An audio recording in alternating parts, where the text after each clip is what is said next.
같이 인사하시겠습니다. 샬롬. 샬롬. 또 한 번 더 인사하시겠습니다. 예수님 안에 거하십시오. 예수님 안에 거하십시오. 오늘 예배당이 아주 깨끗해 보이죠? 네. 우리 조은숙 집사님이 어제 나오셔가지고 아주 이렇게 다 깨끗하게 청소를 하셨어요. 너무 감사합니다. 하나님이 기뻐하실 줄 믿습니다. 하여튼 이렇게 청소하는 게 쉽지 않은 일인데 감사드립니다. 오늘은 2025년 송년주일입니다. 한 해를 시작한 것이 엊그제 같은데 세월은 정말 빠르게 흐릅니다. 그래서 세월은 쏘아놓은 화살과 같다 그렇게 말하잖아요. 화살이 얼마나 빨라요. 세월은 화살같이 흐릅니다. 어느덧 한 해의 마지막 주일이 되었습니다. 지난 한 해 동안 우리와 동행하시고 인도해 주신 주님께 감사와 찬양을 올려드립니다. 하나님께 영광의 박수 한번 올려드립니다.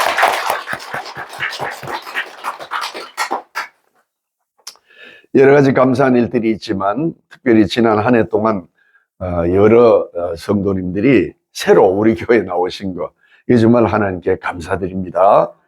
또 오랫동안 쉬다 나오신 분들도 있고 또 처음으로 예수님을 이렇게 믿은 분도 있고 또 이제 신앙이 오랫동안 또 신앙생활 하시다가 또 우리 교회에 이렇게 연결이 돼서 나오신 분들도 있습니다. 다 우리 주님께서 우리 금빛광양교회를 사랑하셔서 이렇게 해주신 줄 믿습니다. 금년 1월에 우리가 캄보디아 단기 선교를 가면서 선교하는 교회는 부흥한다. 이 말씀을 가지고 갔잖아요. 고 하영조 목사님이 책에 쓰신 글을 제가 마음 깊이 생각을 하고 또 이걸 가지고 우리가 믿음을 함께 고백을 했는데 과연 우리 교회가 처음으로 해외 선교를 다녀온 후에 주님이 우리 이렇게 여러 집사님들 또 새로 나오신 분들을 우리 교회에 보내주셨습니다. 하나님의 은혜입니다. 새해에도 우리가 이 복음 전파의 귀한 사명을 잘 감당하는 그런 우리 교회가 되기를 소망합니다. 오늘 송년주일을 맞아서 우리가 한 해를 돌아보면서 참 포도나무 대신 예수님의 말씀을 통해서 우리가 함께 은혜를 나누고자 합니다.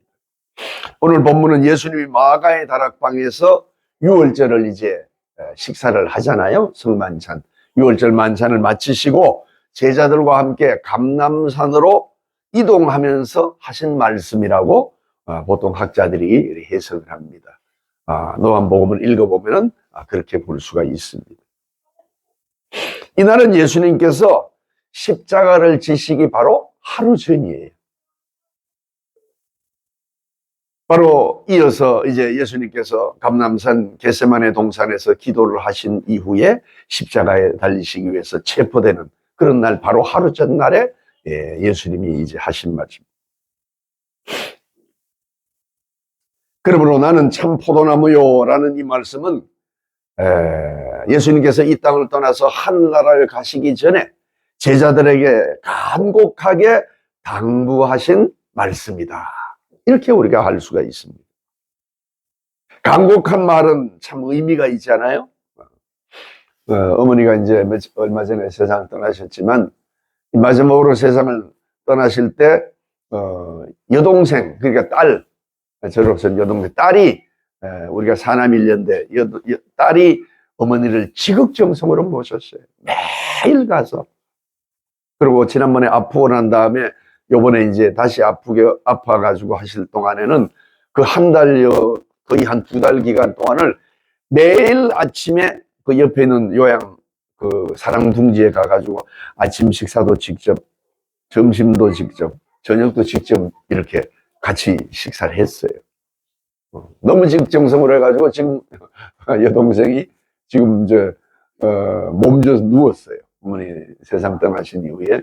그래서 매제가 전화가 왔는데 병원에 가서 이제 검사를 받고 좀 쉬라. 너무 큰 이제 이런 그런 일이 있어서 이렇게 이제 큰 일을 당하면은 몸이 아프고 마음이 아프고 그러잖아요. 그런데 이 여동생이 그렇게 이제 하면서 어머니가 치매에 걸려서 잘 알아보지는 못하셨는데 마지막에 그때 얘기하는 걸 제가 들어보니까 어머니가 고맙다라는 말을 한마디 하셨대요. 고맙다. 그 여동생이 그 말을 이제 마음에 가지고 간직하고 있는 거예요. 그래서 그동안 못된 거, 불효한 거 이런 걸 다 생각하면서 마음에 그렇게 무너진 그런 경험을 하고 있는. 그러나 어머니로부터 고맙다는 말을 들었어요. 마지막에. 우리 집사람도 어머니 세상 떠나기 전날 목욕을 시켜드렸어요. 마지막으로 병원에서 이제 다 이제 옷을 벗겨가지고 다 목욕시키고 관장을 하고 또 약간 그런 걸 다 씻어내고 깨끗하게 목욕을 해가지고. 근데 그때까지 이렇게 다 눕혀드리고 했는데 마지막에 이제 우리가 병원 떠나기 전에 이제 병원을 옮겨가지고 다 깨끗하게 하고 새롭게 광주병원으로 옮겨서 한 다음에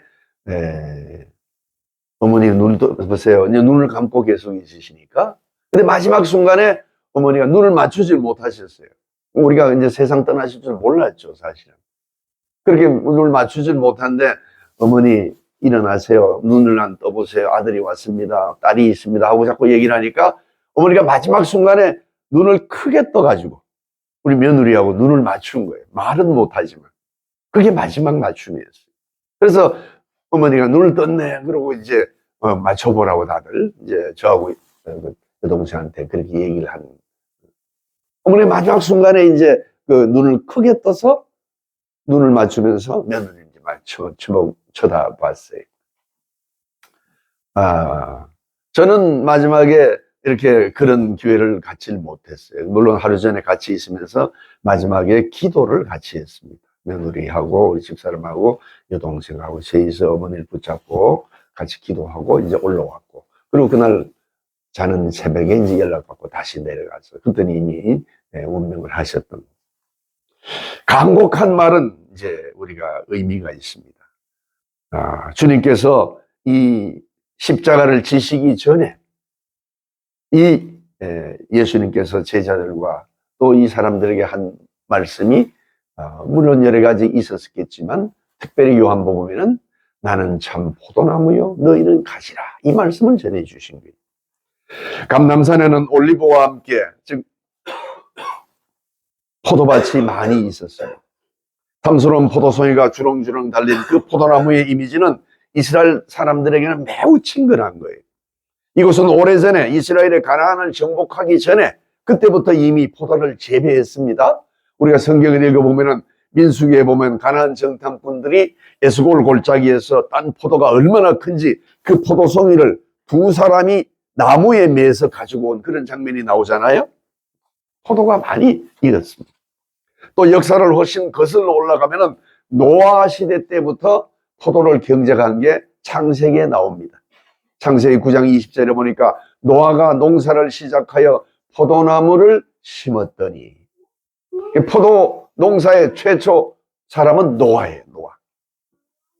이스라엘 땅은 여름에 고온 건조하고 비가 적게 내리기 때문에 포도 재배에 적합했습니다. 그래서 가나안 땅의 7대 작물 중에 포도가 들어가고 무화과가 들어가고 이게 다 들어가죠. 올리브가 들어가고. 유대 산지인 헤브론이나 북부 골란 고원 등에는 특히 포도가 많이 열렸습니다. 그래서 예수님은 아마도 이 포도밭 사이를 지나서 감람산으로 올라가시면서 포도나무 비유를 가르쳐 주셨을 것이다, 그렇게 짐작을 할 수 있죠. 포도는 어떤 의미가 있습니까? 우리가 포도밭에 포도가 쫙 익은 걸 보면 굉장히 멋있는 생각을 하죠. 우리나라도 포도가 많지만 저 유럽에는 특히 포도가 많잖아요. 포도도 색깔도 여러 가지 많습니다. 제가 인도에 갔을 때 포도가 얼마나 많은지, 거기는 한 1kg에 몇백 원이에요. 그냥 인도의 음식이 입에 맞지 않으면 포도만 사서 먹으면 돼요. 그래서 제가 포도 엄청 먹었습니다. 포도도 아주 잔잔한 이 녹색 포도, 뭐 빨간 약간 그 초콜릿 색깔 나는 그런 포도, 안에 씨도 없어요. 그냥 그런 게 이만큼이 그냥, 그때 제가 기억이 안 나는데 600원인가 뭐 몇백 원밖에 안 해요. 포도는 옛날부터 생명이 풍성하다고 하는 걸 가르쳐 줍니다. 고대 메소포타미아 지역에는 포도나무는 생명의 풀로 이렇게 인식이 됐어요. 수메르 지역, 이것도 고대 문명의 발상지잖아요. 이런 수메르 지역에도 생명을 나타내는 문자는 포도잎을 가지고 있어요. 포도잎이 바로 생명의 뜻을 나타내는. 그리고 또 유대인들에게는 포도는 매우 중요한 음식이었습니다. 많이 포도가 자라기 때문에 포도주는 너무나 중요한 영양분이 그 속에 있는 거예요. 그래서 포도주를 많이 마셨습니다. 왜냐하면 그 이스라엘 지역에는 땅이 척박해가지고 물이 좋지 않아요. 물이 좋지 않은 곳에서는 포도주가 많이 이제 발전을 합니다. 또한 수확한 포도를 지붕에 늘려가지고 만든 그 건포도는 가난한 이들에게 정말 좋은 양식이 되었습니다. 지금도 전 세계에 이 건포도가 얼마나 맛이 있습니까? 그렇죠? 저 중앙아시아 이런 데 가면은 포도가 우리나라 포도보다 훨씬 큽니다. 그래서 큰 포도를 말려가지고 그것을 또 이렇게 판매를 합니다. 또 먼 길을 떠날 때는 이 포도를 말린 것을 양식으로 싸가지고 가면서 그 건포도를 먹습니다. 그리고 또 쉽게 주고받을 수 있는 선물이 포도입니다. 여러분 혹시 멀리 나가시면은 포도를, 건포도나 무화과, 전에 우리 남윤희 집사님이 어디서 무화과 한번 사오신 적 있죠? 그래서 우리 같이 나눠 먹었는데, 이게 얼마나 맛있습니까? 선물로 가져올 수 있습니다. 또 포도는 성경에서 다양한 의미를 가지고 있죠? 포도나무는 하나님이 선택한 백성이라는 뜻이 있습니다. 이스라엘 민족을 포도나무라고 그랬어요. 하나님께서 애굽에서 퍼다가 심은 포도나무를 이렇게 시편에 말해줍니다. 또 포도나무는 하나님이 내리는 행복과 안식과 풍요와 축복과 이런 모든 것을 의미하는 것이 포도나무입니다.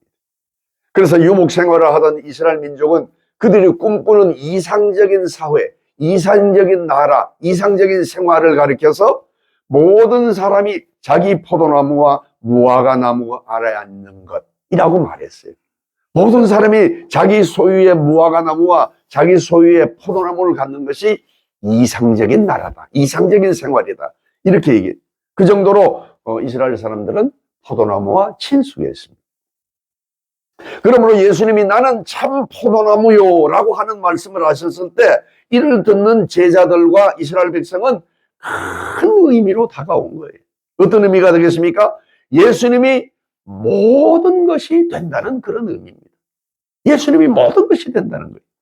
예수님이 생명이 되시고, 예수님이 삶의 풍성함이 되시고, 예수님이 안식이 되시고, 예수님이 평화가 되시고, 예수님이 축복이 되신다는 그런 말씀입니다.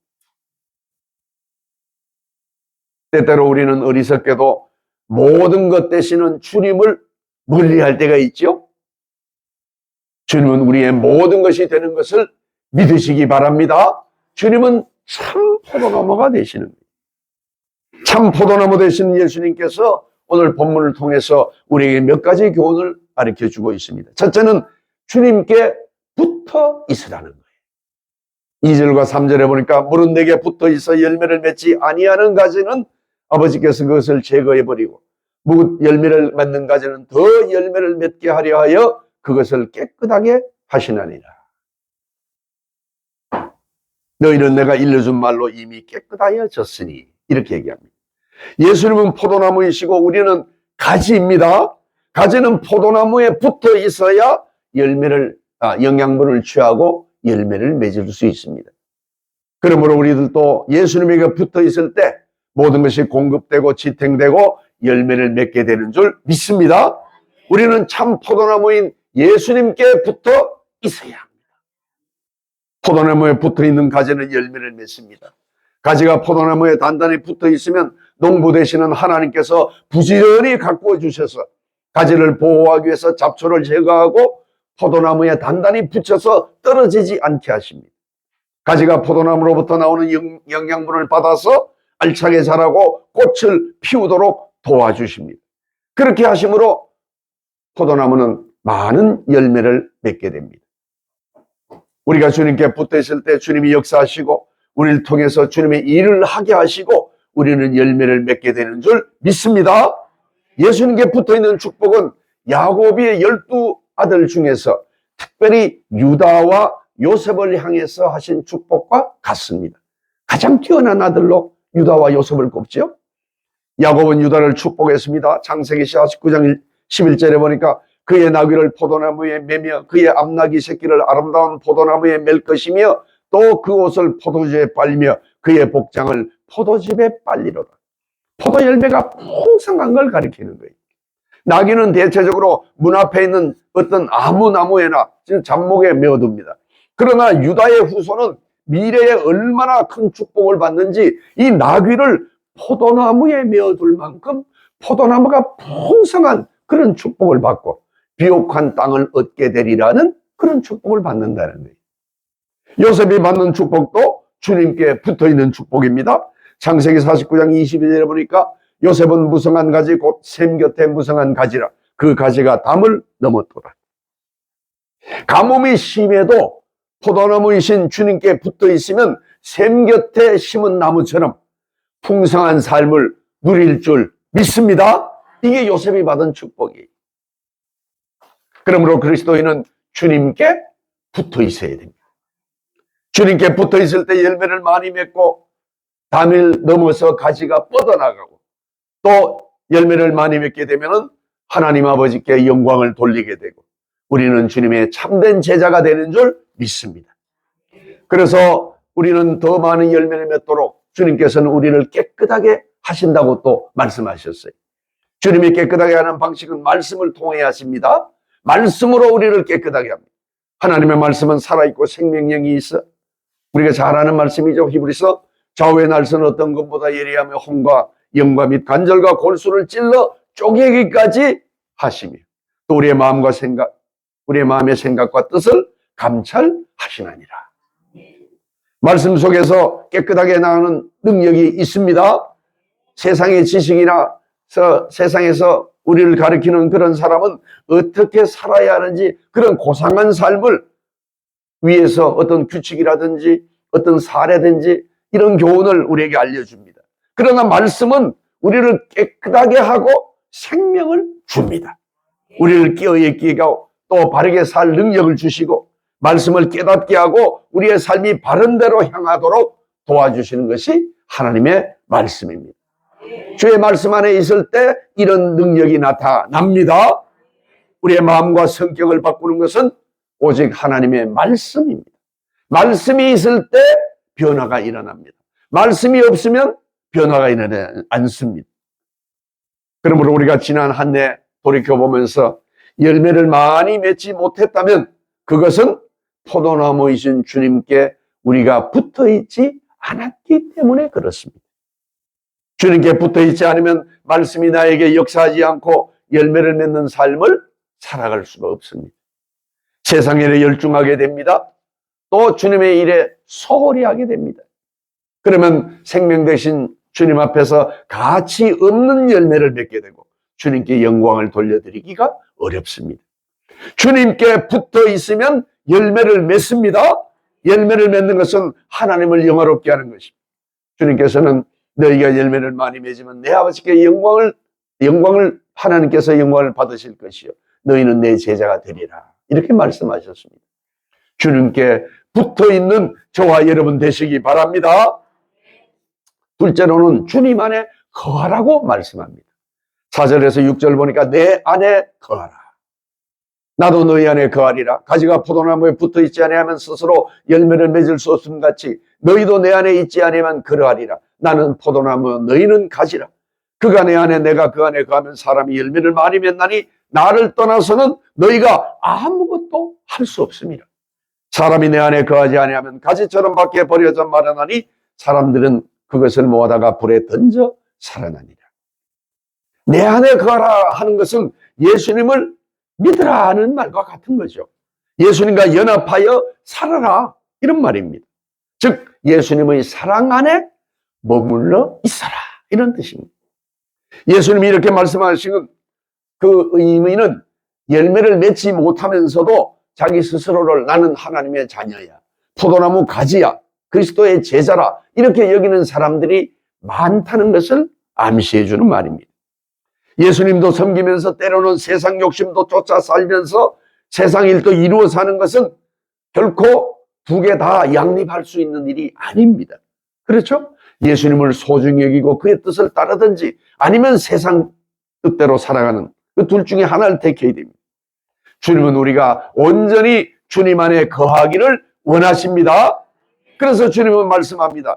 믿음을 가지고 내 안에 거하라. 그러면 나도 성령으로 너희 안에 거하리라. 내 안에 거하라. 그러면 틀림없이 내가 너희 안에 거할 것이다. 이런 말씀이에요. 열매를 풍성히 맺기 위해서 우리는 예수님을 떠나서는 안 됩니다. 가지가 포도나무에 붙어 있지 않고 혼자서는 열매를 맺을 수 없는 것 같이 그리스도인은 예수님을 떠나서는 아무것도 할 수 없습니다. 예수님과 함께 하지 않으면 아주 작은 일이라도 우리는 성취할 수 없습니다. 죄악을 물리치고 유혹을 이기고 온유하고 절제하고 그리스도인답게 살아가는 것, 이것은 우리가 예수님 안에 있을 때 가능한 일입니다. 우리가 세상을 살아갈 수 있는 능력은 모두 주님의 은총으로부터 나옵니다. 그러므로 주님의 안에 거하면서 주님이 주시는 능력과 은총을 힘입으시기 바랍니다. 열매를 맺지 못하는 가지는 주님 안에 있으나 주님의 뜻에 불순종하는 것을 말합니다. 그러면 결국 열매를 맺지 못하고 버림받게 된다는 거예요. 주님한테 붙어있지 않고 내 육신의 소욕을 따라 내 눈에 보이는 안목의 정욕을 따라 또 이상의 자랑을 따라 살아가므로 그렇게 주님으로부터 멀리 떠난 그런 삶을 할 수가 있습니다. 포도나무는 열매를 맺는 것이 목적입니다. 그냥 눈에 보이기에 포도는 그렇게 멋있게 보이지 않잖아요. 열매를 맺어야 됩니다. 포도나무 가지가 나무에서 잘려 말려서 땔감으로 사용하는 것은 원래 목적이 아닙니다. 혹 땔감으로 쓰여서 화력이 좋은 숯을 만드는 데 사용된다 하더라도 그것이 포도나무의 원래 목적이 아닙니다. 엉뚱한 일에 쓰이면 안 된다는 거예요. 열매를 맺지 못하는 가지들은 결국 시들게 되고 그들이 원래 가졌던 열정도 사라지고 애착심도 시듭니다. 그렇죠? 우리가 믿음이 점점 식어지면 어떻게 됩니까? 교회 나오는 발걸음이 멀어지고 그리고 주님과의 교제가 점점 사그러지게 됩니다. 그러면 소망과 위로가 사라지면서 믿음도 점점점 식어지게 됩니다. 그리고 본인이 받았던 은사도 사라집니다. 사용하지 않으면 사라지는 거예요. 그러면 결국 주님으로부터 쓰임받지 못합니다. 그리고 무익한 가지들은 농부가 이를 제거해서 밖에 버려져 결국 땔감으로 사용합니다. 포도나무 가지가 스스로 열매를 맺을 수 없듯이 우리도 그리스도를 떠나서는 열매를 맺을 수 없습니다. 그렇게 그리스도 안에 있어야 됩니다. 내 삶의 왕자에 주님이 앉도록 하시고 우리는 주님과 함께 동행하시기 바랍니다. 정말 이 말씀이 맞는 것 같아요. 우리가 어떤 일을 행하더라도 기도하면서 행한 일은 이게 이루어지기가 얼마나 좋습니까? 기도하면서 일을 하나님께 맡기고 나아가면 하나님께서 거기에 함께 하셔서 그 일이 성취되게 하십니다. 그러나 큰 일이라도 기도하지 않으면 자기의 욕심과 어떤 계획에 따라서 물론 열심히 할 수도 있지만 그렇게 한다고 해서 그 일이 잘 안 될 때가 많습니다. 그러면 우리가 나중에 후회하죠. 내가 주님 안에 거하지 않으면서 이중으로 하나님도 섬기면서 세상 일도 욕심을 부리면서 두 가지를 동시에 다 이루어지면 이게 얼마나 좋을까 이렇게 생각하고 했던 일이 있죠. 그렇게 이루어지지 않습니다. 예수 믿는 사람의 삶은 그렇게 되지 않습니다. 주님 안에 거할 때 우리에게 평안이 옵니다. 주님 안에 거할 때 성공이 옵니다. 제가 인생을 살아보니까 분명히 그렇습니다. 성공한 것 같은데 주님 안에 있지 않으면 실패로 연결됩니다. 혹 어려움과 실패가 있더라도 주님 안에 있으면 다시 일어설 수 있는 기회를 주님이 주십니다.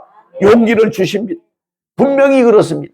우리가 주님 앞에 돌아오면 우리는 언제든지 주님께서 새롭게 일어날 수 있는 기회를 주십니다. 주님의 은혜로 다시 일어서게 됩니다. 세 번째는 구하면 이루어 주신다고 말씀합니다. 7절에 보니까 너희가 내 안에 거하고 내 말이 너희 안에 거하면 무엇이든지 원하는 대로 구하라. 그리하면 이루리라. 우리가 예수님 안에 거하고 예수님의 말씀이 내 속에 있으면 원하는 바를 구하라. 그러면 주님이 이루어 주신다는 거예요. 주님은 언제나 말씀과 함께 계십니다. 주님의 말씀은 구원에 이르는 능력이 됩니다. 말씀은 살아있고 운동력이 있고 또 살리는 영이 됩니다. 어두운 데 비치는 빛이요 마음에 심는 생명의 씨가 되고 좌우에 널선 예리한 검이라고 성경이 말씀했어요. 말씀이 내 속에 있으면 우리가 담대하게 주님께 구할 수가 있습니다. 그러면 말씀이 역사하고 내 마음속에 감동을 주고 새로운 지혜가 떠오르고, 그렇죠? 우리의 눈이 열리면서 하나님이 기뻐하시는 일을 보게 되고 그 길을 향해서 나가게 됩니다. 그래서 하나님의 말씀은 우리를 회개하게 하고 또 일어서게 하고 또 말씀에 유의하게 하고 그 말씀을 등불로 삼아서 나아가게 인도해서 말씀 안에 거하게 하는 줄 믿습니다. 말씀이 늘 내 마음속에서 말씀하는 따라 그렇게 우리가 살아가야 됩니다. 주님 안에 거하고 주님의 말씀이 내 안에 있으면 우리가 주님께 믿음으로 구할 수 있고, 그러면 주님이 이루어 주신다고 약속하셨습니다. 그러므로 포도나무인 이 예수님께 붙어 있다고 하는 것은 기도하는 일과 밀접한 관련이 있습니다. 기도하지 않고 포도나무에 붙어 있지 못하다는 거예요. 기도하지 않으면 포도나무에서 떨어집니다. 포도나무에 붙어 있지 않는 것에는 열매를 맺을 기회가 없습니다. 예수님 안에 거하는 것은 바로 열매 맺음의 전제 조건이고 기도 응답의 조건이 된다. 그런 뜻입니다. 그러므로 우리가 예수님께 붙어 있기 위해서는 늘 기도하는 삶을 살아야 됩니다. 우리가 1월 5일부터 7일까지 또 연초에 마석 기도원에 가서 기도를 하는데, 어떤 시간 되시면 꼭 그 할애를 해서 1년에 하나님께 연초에 무엇을 주님께 구하고 내가 우리 삶과 또 자녀들과 또 우리 가정과 또 모든 직장의 일을 하나님께 기도하는 그런 기회를 갖기 바랍니다. 기도하는 삶을 살 때 하나님께서 인도해 주십니다. 우리가 주님 안에 거하고 주의 말씀이 우리 안에 거하면 우리는 필요한 것 외에 다른 특별한 어떤 분수에 넘는 것을 요구하지 않게 됩니다. 우리가 그런 기도할 수 있죠. 요번에 이 복고만 로또만 당첨된다면 이런 기도, 이런 건 하나님이 기뻐하지 않는 기도잖아요. 근데 우리가 그렇게 할 수가 있는 거예요. 그러나 그런 기도는 하나님이 원치 않습니다. 포도나무 자체의 뜻과, 즉 예수님이신 생명이 되신 포도나무이신 예수님의 뜻과 어긋나는 그런 기도를 하지 않게 된다는 거예요. 주님의 뜻이 무엇인지를 분별하는 그런 기도를 하게 됩니다. 성경에는 구하라는 기도가 많이 나오죠. 요한일서 5장 14절에도 보니까 그를 향하여 우리의 가진 바 담대한 것이 이것이니 그의 뜻대로 무엇을 구하면 들으심이라. 요한복음 14장 13절에도 보니까 또한 내 이름으로 무엇을 구하든지 내가 행하리니 이는 아버지로 하여금 아들로 말미암아 영광을 받으시게 하려 함이라. 우리가 구하는 걸 주님께서 들으신다고 행하신다고 말씀하셨어요. 하나님은 때가 되면 행하시는 하나님입니다. 때가 되면 하나님이 행하시는 하나님이에요. 마지막으로 우리는 예수 그리스도의 생명을 전하는 그런 가지가 되어야 되겠습니다. 헤브론 지역과 이 이스라엘의 중요 지역, 여기에 포도나무와 가지의 모양은 우리가 보통 생각하는 그런 모습과 다릅니다. 포도나무가 여러 가지가 있잖아요. 저도 좀 밖에 나가서 살펴보면은 포도나무가 어떤 건 땅에 붙어 있는 것도 있어요. 아주 나지막하게. 참 나무가. 아주 나지막한 그런 포도가 있더라고요.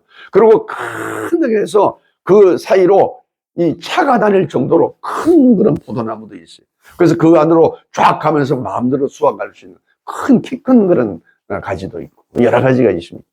근데 이스라엘에 있는 포도나무는 굵고 단단합니다.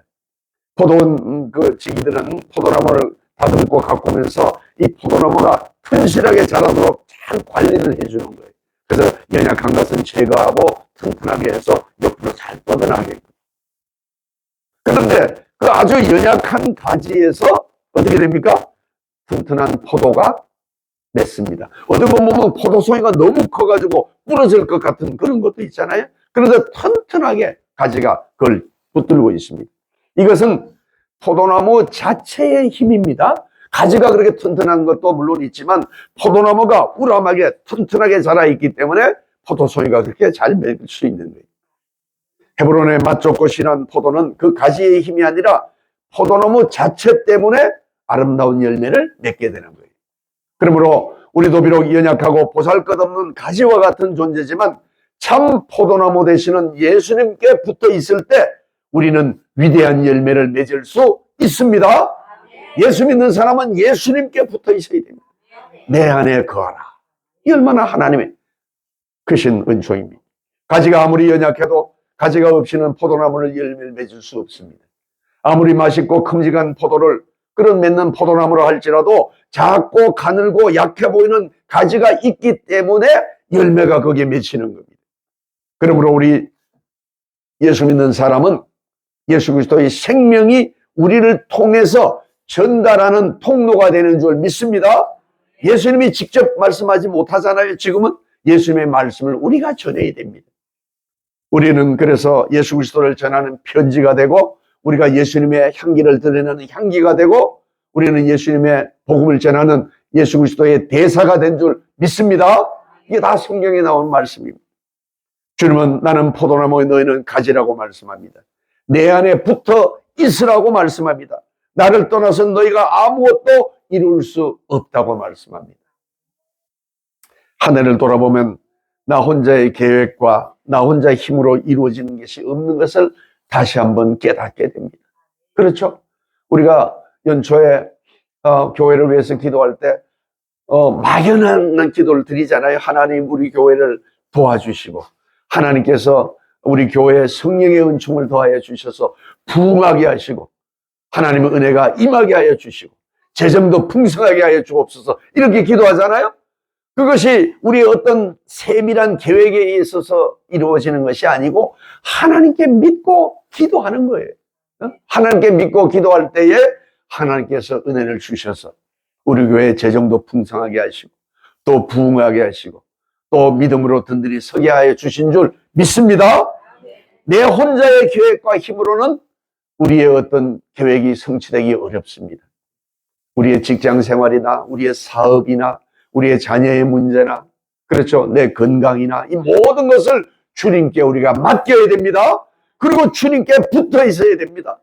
그리고 주님 안에 거할 때 하나님께서 내 마음속에 감동을 주시고 내가 그 길로 나가려고 할 때 하나님이 내 마음에 은혜를 주셔서 그 길이 네가 나갈 길이 아니라고 하는 감동을 주셔서 그래서 다시 내 길을 다시 한번 나가게 하고 어떤 결정을 내리고자 할 때 하나님께서 내 마음에 은혜를 주시고 깨닫게 해주셔서 하나님 내가 가는 길이 잘못된 길이군요. 다시 한번 반성하고 도시키고 또 내가 어떤 마음의 갈등이 있을 때 하나님께서 마음의 갈등 속에 은혜를 주셔서 이 문제는 이렇게 해결하는 게 좋겠다고 감동을 주시고 또 그걸 내 마음속에 그냥 끝나는 것이 아니고 실제로 그렇게 실천할 때 하나님께서 은혜를 주시는 줄 믿습니다.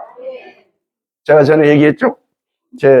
어제 제가 셋째 동생 이제 어머니 이제 장례 마친 후에 5명이 다 모이기는 어려워요. 또 둘째 동생은 재수 씨가 몸이 아파서 간호를 해야 되니까 어렵고 그래서 3명이 제가 이제 가서 같이 만나서 식사를 어제 하고 왔습니다. 근데 셋째가 이제 사업을 한다 그랬잖아요. 사업을 하는데 제가 사업장 갈 때마다 이제 기도를 했어요. 기도를 했는데 저는 이제 그런 얘기를 해요. 형이 와서 기도한 때는 이 소득이 잘 올라가고 수입이 괜찮은데 지난번에 한번 형이 와서 기도를 안 해줘가지고 이게 안 됐단 말이야. 그런 얘기를 하는 거예요. 그래가지고 요번에 이제 사업장 열 때는 제가 가서 기도를 했습니다. 같이 가서 기도하고 식사하고. 그래서 좀 어떠냐 그랬더니만 요새 이제 그 여러 가지 사업이 잘 안 될 때예요. 다 보니까. 근데 요즘 지난번에는 어렵다고 그러더라고요. 그래도 하여튼 너 교회 열심히 다니고 기도하면서 하나님께 구해라. 그래가지고 두 부부가 열심히 기도하고 그랬는데 요번에 이제 식사하러 갔더니만은 이제 많이 회복이 됐다 그래요. 하나님께서 회복을 시켜주셨다고 믿고 있는 거예요. 그래서 기도했더니만 그렇게 일이 일어난다고 고마운 마음을 가지고 있는 걸 제가 만났습니다. 우리는 기도하면은 하나님의 때에 하나님이 행하십니다. 하나님이 행하시는 건 우리가 알 수 없어요. 언제 행하실지 모릅니다. 그러나 우리가 하나님께 믿고 간구하고 기도하면 하나님께서 일을 성취하시는 여호와, 그 일을 이루어 주시는 여호와께서 일하시는 줄 믿습니다. 그러므로 우리가 가족의 구원을 위해서 기도하든지, 또 병이 낫기를 위해서 기도하든지, 사업이 잘 되기를 위해서 기도하든지, 남편을 위해서 기도하든지, 이 모든 기도는 하늘나라에 쌓이고 그것이 하늘나라에 올라가는 금대접의 향기로 하나님께 올라간다고 그랬잖아요. 기도는 하나님께 올라가는 향기가, 금대접에 놓인 향기가 된다고 그랬잖아요. 하나님께서 우리의 기도를 들으시는 줄 믿으시기 바랍니다. 그 때는 하나님이 정하십니다. 주님이 우리의 기도를 들으십니다.